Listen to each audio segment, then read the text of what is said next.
Your host today, the ETA, we have just learned that this Institute of the Academy of Sciences exists since the mid-1980s, so 1985 was our birthday in a sense.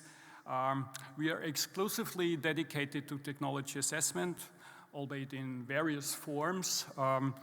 We do both research, even basic research, but also more applied, policy-oriented studies.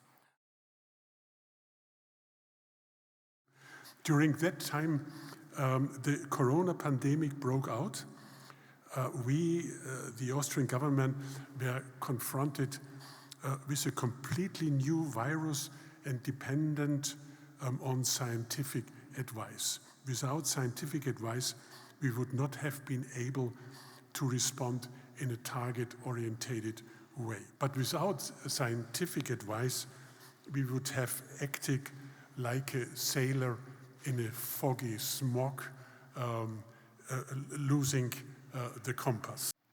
We do provide not only the current state of science, but also foresight in science. What's coming next? What's right around the corner? What might be 10 years down the road or 20 years down the road? And how might those advancements affect our society and the global society as a whole?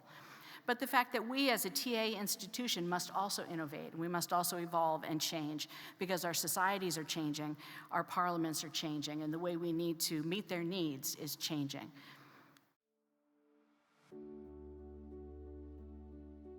I'm looking forward to meet peers and colleagues that I haven't seen for quite a long time. So for me, it's a particular honor, and I'm very glad to be part of this first ever globalTA conference. For me, this is basically, as one of our keynote speakers already told, it's a bit like a school reunion.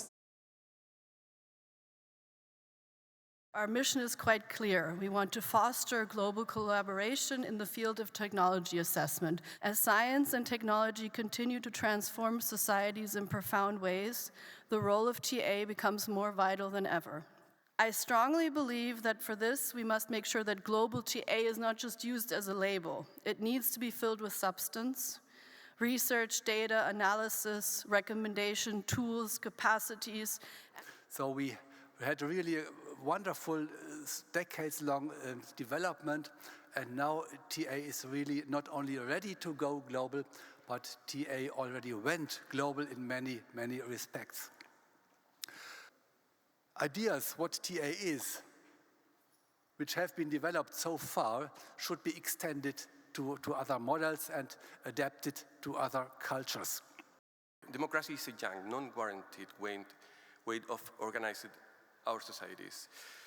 We need to keep it alive and strong, and it must be helped to be attractive and functional for the people, because autocracies and other forms of government are always waiting for an opportunity to take this public power. One way to keep attracting democracy is to improve their actors, civil servants and parliamentarian people, for example, or even government. Politicians and civil servants are more effective if they have robust information about social concerns, and TA can play, and it does actually, a role on it. Geopolitical, democratic world, and who is partnering with who, especially where we are right now. What I see about the benefits is that we're all working on very similar challenges, whether it's artificial intelligence, whether it's aging populations, energy transition, climate change. And so I think the beauty of global TA is that we can actually share those methods and learnings and so forth, which happens already. We asked 3 sets of related questions, and I will quickly go through them with you to remind you of the general setup and framework of these 3 days. Our first main question is, how can TA and comparable activities and institutions be strengthened worldwide?